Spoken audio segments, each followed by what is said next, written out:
Olá, seja bem-vindo ao Mais Europa. No programa de hoje, e como habitualmente, voltamos a trazer até si um tema da atualidade europeia. Mas antes, veja as notícias que marcaram a semana no espaço europeu. Teve lugar na passada segunda-feira mais um encontro do Eurogrupo em Bruxelas. Uma das decisões saídas do encontro diz respeito à confirmação do segundo programa de resgate financeiro à Grécia e à libertação da primeira tranche, no valor de 39,4 mil milhões. Os ministros das Finanças da zona euro aceitaram ainda flexibilizar a meta do déficit espanhol para 5,3% este ano, frisando que em 2013 o mesmo deverá ser no máximo 3% do PIB.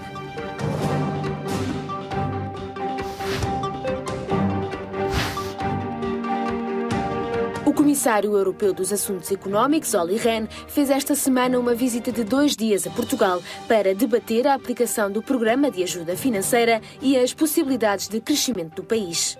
Teve encontros com os principais líderes políticos, empresariais e financeiros, dos quais se destacam o Presidente da República, Cavaco Silva, ou o Primeiro-Ministro, Pedro Passos Coelho.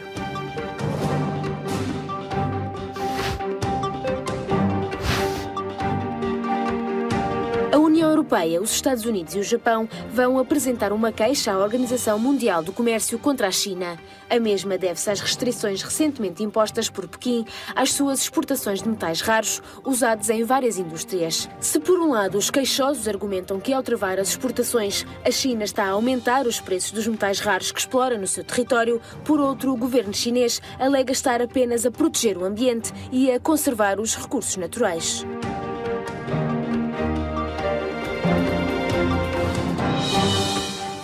A tragédia síria desenrola-se diariamente diante dos nossos olhos há quase um ano. A pressão diplomática não tem conseguido abrandar o governo de Damasco. Há ainda divisões profundas no quadro do Conselho de Segurança das Nações Unidas, com a Rússia e a China a hesitarem quanto ao destino do regime de Bashir al-Assad. A Europa e os Estados Unidos não querem considerar uma intervenção militar, mesmo com objetivos meramente humanitários. A mortandade cresce todos os dias. A Síria passou a ser um problema incontornável da política externa europeia.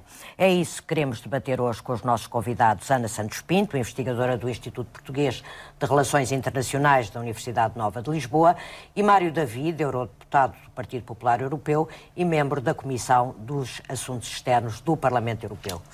Em primeiro lugar, muito obrigado aos dois por terem aceito o nosso convite.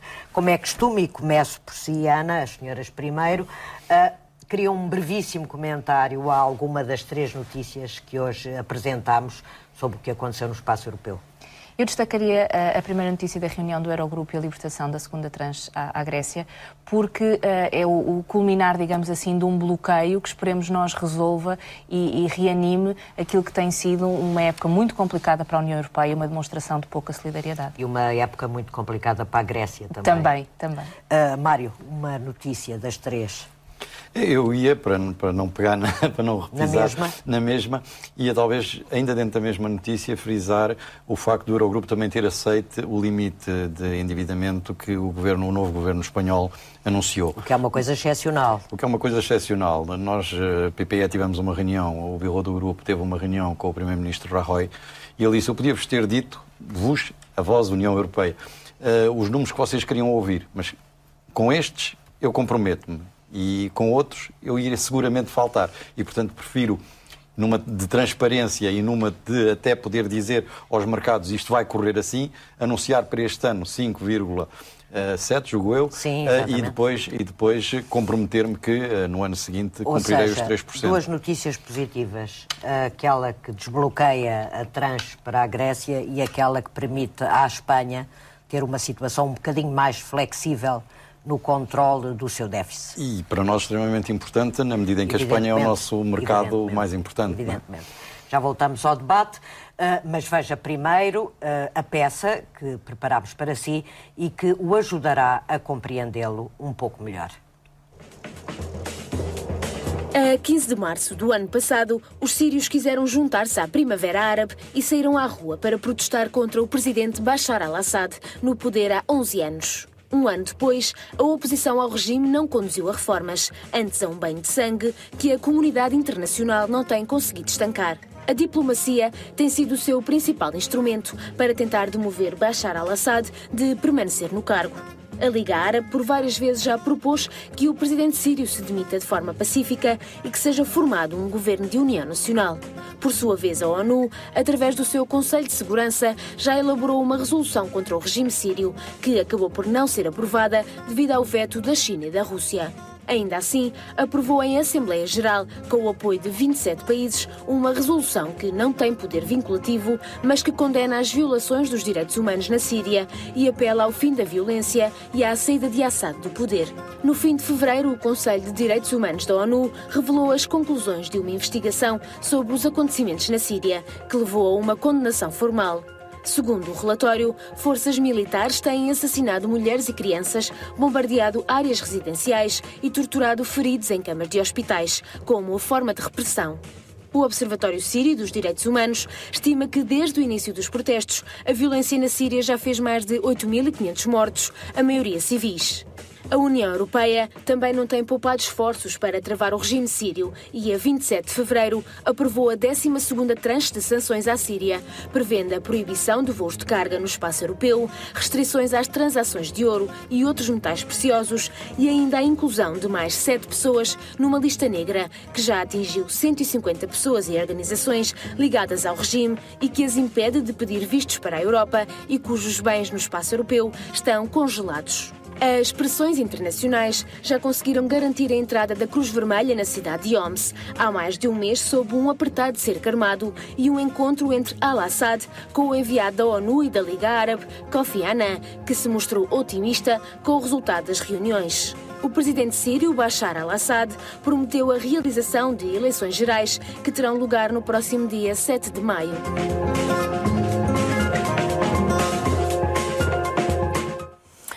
Mário fez muito recentemente uma declaração muito dura sobre o regime de Bashar al-Assad no Parlamento Europeu, referindo a questão das famílias dos embaixadores na União Europeia estarem a ser mandadas regressar a Damasco, que tem, obviamente, uma implicação óbvia, serão reféns do próprio regime.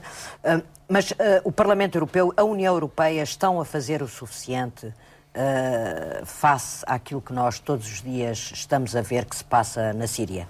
Teresa, quando nós assistimos cotidianamente pela televisão ao massacre que ocorre na Síria, que já se cifra aparentemente em mais de 9 mil mortos. Dados das Nações Unidas. Dados das Nações Unidas. Curiosamente, por exemplo, ainda esta semana um jornal egípcio falava em 3 mil.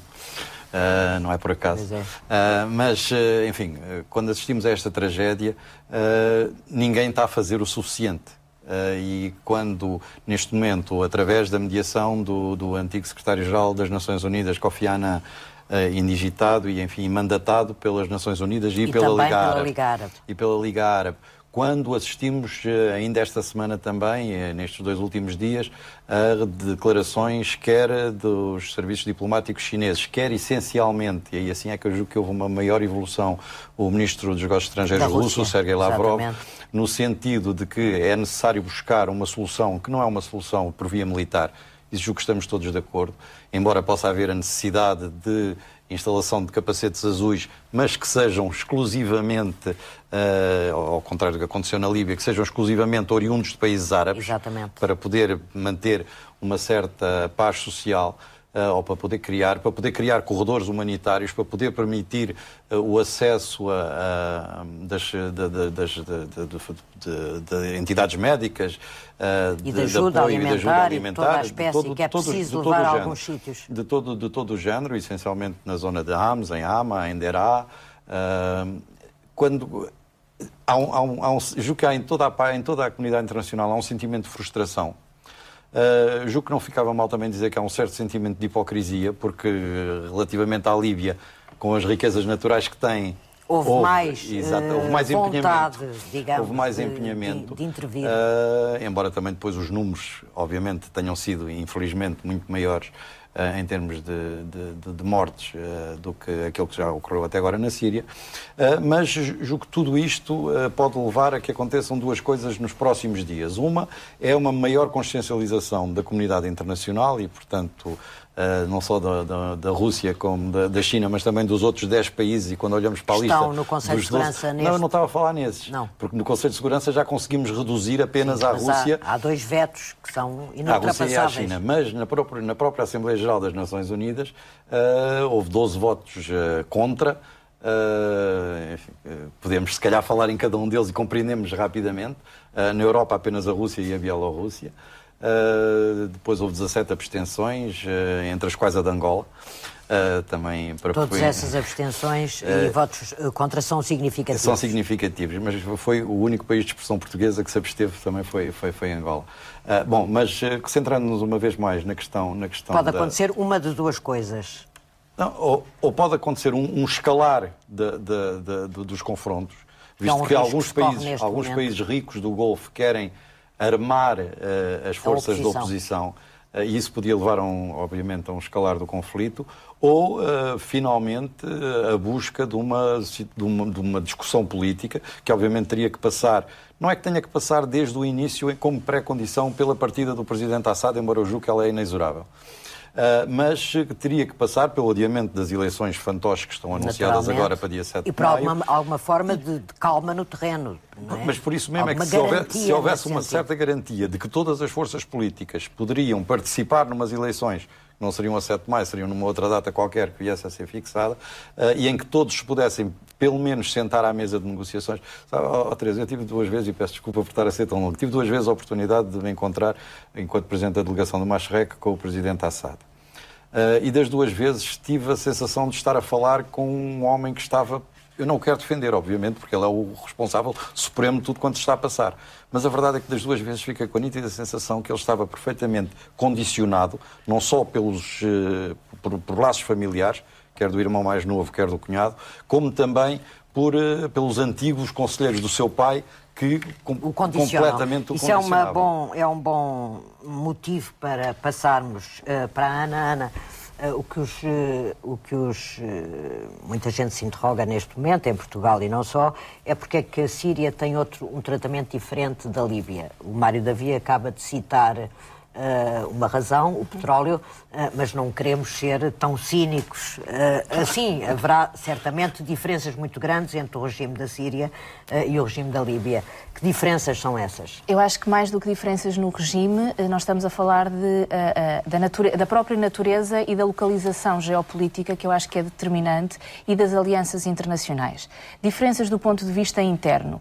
Na Líbia nós não estamos a falar de Estados estruturados, de forças armadas organizadas e inclusivamente capacidades militares substantivas, o que acontece na Síria. Portanto, a Síria é um Estado mais normal, digamos assim. Mais ao encontro daquilo que nós conhecemos como administrações centralizadas. Com o exército poderoso. Com o exército, com capacidades militares muito recentes, que continua a ser armado, seja do ponto de vista dos equipamentos, seja das munições, e, portanto, a questão da intervenção militar não é só uma questão de decisão política, é de capacidade que essa intervenção militar surta, exatamente, surta efeito. E na Síria, porque a localização geográfica é completamente diferente da Líbia, em que tudo estava na zona litoral, a Síria está espalhado por todo o território, e isto é importante do ponto de vista da intervenção militar. Outra diferença que é importante é que, ao contrário do regime líbio, que estava centralizado no coronel Gaddafi, nós aqui estamos a falar numa elite política e numa elite económica que sustenta o próprio líder. Portanto, não é um regime personalizado e que o defende, e que essa parece-me ser a chave do ponto de vista da negociação e da diplomacia. Mais do que a intervenção militar, a divisão daqueles que apoiam Bashar al-Assad é a chave para conseguir uma solução política de pressão. A comunidade internacional tem de ir por aí para enfraquecer aqueles que o apoiam. Porquê? Porque há uma lógica também do ponto de vista interno, que é o medo que as minorias têm do que possa acontecer no pós-queda de Presidente Assad. Isso é outro aspecto. A Síria é um país com imensas... O governo é o governo tem uma minoria alauíta, que é uma minoria. E depois há muitas... Há uma maioria que foi subjugada, digamos assim, uma maioria sunita, que pode ser de caráter secular ou não a conhecemos. Depois há cristãos. E depois há os cristãos, há os alauítas que estão no poder, há os drusos, e se quiser, existe aqui uma capacidade de contaminação com o Líbano, pela própria natureza multiétnica e religiosa, que é importante de avaliar nas consequências, assim como o fluxo de refugiados, que já chegou à Jordânia e que levou a Turquia, inclusivamente, a considerar a hipótese de criar buffer zones, portanto, zonas de salvaguarda impedir, nas suas fronteiras, porque precisa de tropas que garantam a segurança dessas zonas, é importante. Finalmente, a questão internacional, digamos assim, a aliança com o Irão e o próprio isolamento a que a Síria foi sujeita nos últimos anos, que o desliga da pressão internacional. Ou seja, como a Síria tem sido alvo de sanções e de isolamento há muito tempo, a capacidade de pressão dos regimes ditos ocidentais já não é tão grande, ao contrário da alternativa do Irão. Podemos comparar a oposição síria com a Líbia? Há mais divisões? Não. Eu acho que esse é um ponto de partida de análise que nós tendemos a homogeneizar o mundo árabe quando ele não tem nada de homogeneizável, não tem nada de homogéneo. Eu acho que, apesar da estrutura no Líbano da Líbia ser pulverizada, digamos assim, o caso da Síria é um bocadinho mais complicado porque a própria oposição não tem mecanismos de coesão. São constantes os abandonos destes vários grupos. Esta semana surgiram mais 2 responsáveis do Conselho Sírio que abandonaram por desacordo com os princípios que estavam a ser seguidos na esfera política, não na esfera de oposição armada. Mas aqui nós também não sabemos exatamente qual é a homogeneidade desta oposição, porque a questão não é a intervenção militar ou o potencial de guerra civil que é visível. É o que é que se faz depois de uma intervenção militar ou no pós-Bashar al-Assad, que pode passar, inclusivamente, pela substituição do responsável do regime, mas não pelo próprio regime, que aliás é o que está a acontecer no Egito, não é? E, portanto, existe aqui um conjunto de ponderações que é necessário fazer numa lógica de grande complexidade. Mário Davi, a Europa tem aqui um problema de saber com quem é que deve dialogar maior do que aquele que teve com a Líbia? Não, tem porque, pelas razões que a Ana acabou de indicar. Quer dizer, primeiro porque o interlocutor é muito mais difícil de identificar. Quer dizer, o aparente líder está em França, está em Paris, ainda ontem fez um comício, mas não estão organizados da forma que estavam na Líbia, ou da forma como rapidamente se organizaram na Líbia. Mas é preciso ver exatamente, é preciso nós pensarmos um momentinho se isto tudo fosse ao contrário. Porque, efetivamente, a Líbia é um país tribal, não é? E a Síria é um país, dentro de todo o Médio Oriente, até é talvez dos países em que havia maior confraternização, por exemplo, interreligiosa. Víamos ao lado de uma mesquita, uma igreja católica, outra igreja ortodoxa, quer dizer... e, portanto, a funcionarem quase normalmente. Eu diria que quase normalmente, e até aí também um ponto curioso, e que a Ana já referiu em parte, é, primeiro, as Forças Armadas estão a apoiar, na sua grande maioria, ao contrário do que aconteceu na Líbia, na sua grande maioria, o regime do Presidente Assad. Isso é um enorme problema. Isso é um enorme problema, obviamente, embora tenha havido já algumas defecções, mas a grande maioria continuam enfim, a estrutura toda continua a apoiar o Presidente. Depois, as várias igrejas, mesmo as igrejas ortodoxas, católicas, cristãs, etc., continuam a apoiar também o regime. Se o fazem por estarem de tal maneira condicionadas ou não, quer dizer, quando nós assistimos efetivamente, e não é só na União Europeia, em todo o mundo as famílias dos embaixadores foram chamadas a regressar. É uma forma de manterem os embaixadores como reféns, evidentemente, e impedi-los de sair, de abandonar, como aconteceu com a Líbia. Na Líbia, em que assistíamos diariamente a mais um que passava para o outro lado. Há mesmo os rumores, mas aí assim difíceis de comprovar, que o próprio presidente Assad teria tentado que a sua mulher, Asma, e que os 3 filhos abandonassem o país e que não teria conseguido. Também é uma indicação da complexidade esse tal do poder. Condicionalismo. Mas depois não podemos esquecer outra coisa também, que a Ana já aludiu em parte, e eu iria tentar complementar, que é o facto de a Síria ser, neste momento, o único aliado, verdadeiro aliado... Do Irão. Não estou a falar do Irão, estou a falar da Rússia. Da Rússia. O único aliado da Rússia em todo o Médio Oriente. Isso dificulta também a evolução da posição As únicas duas bases navais que a Rússia tem no Mediterrâneo, Tartus e Latakia, são as duas na Síria. Depois, a importância da Síria na geopolítica a que se referia há pouco, como via de passagem do Irão, é preciso não esquecer que acabámos de ver aqueles leaks dos e-mails do Presidente Assad, que também comprovavam isso. Não é que necessitássemos dessa prova, mas o facto de o Irão utilizar a Síria neste momento para chegar ao Hezbollah no Líbano e para chegar ao Hamas na Palestina. E, portanto, tudo isso torna, enfim, a geoestratégia complica extraordinariamente a capacidade da comunidade internacional. E, ao mesmo tempo, agir. Toda a questão iraniana do nuclear iraniano não é também alheia a este problema, visto que neste momento a Síria também acaba por ser um tampão relativamente àquilo que possa vir a ocorrer no Irão. Ana, estamos quase a acabar, o tempo voa. Que papel pode ter Kofi Annan nesta missão que lhe foi confiada pelas Nações Unidas e pela Liga Árabe? Um papel extremamente difícil. Tem um papel naturalmente difícil e que eu acho que passa por um profundo diálogo e por uma profunda mediação no terreno com os diferentes grupos, dar algumas garantias que, na medida do que a comunidade internacional o possa fazer. Um dos principais elementos pode ser junto da elite económica, que começa agora a sofrer sanções e que pode abandonar e começa a senti-las, naturalmente, sanções da União Europeia e de outros, e que começa a dar alguns sinais de fragilidade neste apoio. E, naturalmente, o seu principal objetivo vai ser colocar à mesma mesa elementos do regime e elementos da oposição nas suas... E aí tem um quebra-cabeças para resolver. E aí tem uma enorme dificuldade e é uma missão que certamente durará algum tempo. Ele propõe agora voltar a ter tropas de monitorização, grupos de monitorização no terreno, e vamos ver que grupos e com que capacidade, porque eu acho que tem naturalmente um elemento dissuasor, mas que não limitam... É interessante ele ser o enviado da ONU e da Liga Árabe. Eu acho que isso demonstra um envolvimento importante dos atores internacionais e regionais, porque já aconteceu no caso da Líbia, e que é fundamental que aconteça também, porque são eles que de alguma forma podem promover e podem estabilizar, digamos assim, estas relações no quadro regional. Exatamente. Ana, muito obrigada. Mário, muito obrigada. E chegamos assim ao fim do debate de hoje. Não quero mais recordar que pode continuar com Mais Europa ao longo da semana. Se quiser ficar a par de toda a atualidade da União Europeia, basta visitar o nosso blog em maiseuropa.wordpress.com ou adicionar a nossa página oficial no Twitter e no Facebook. Faça-nos uma visita e deixe os seus comentários ou dúvidas sobre este ou outros temas aqui tratados. Tempo agora para a rubrica Um Eurodeputado Responde, onde esta semana a deputada socialista Edith Estrela nos esclarece uma questão sobre a igualdade de géneros.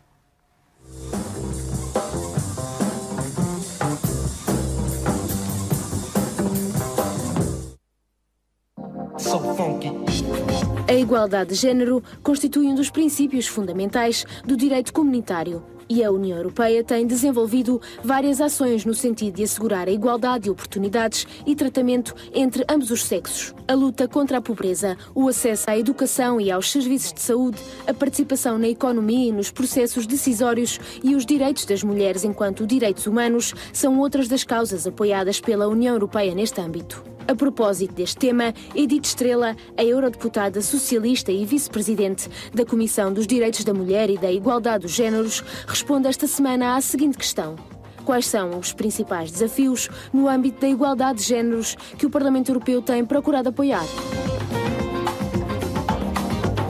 Desde logo, combater a diferença salarial, que em 2005 era de 15% e neste momento já ultrapassa os 17%. Portanto, não houve uma melhoria, não houve um avanço, houve sim uma regressão.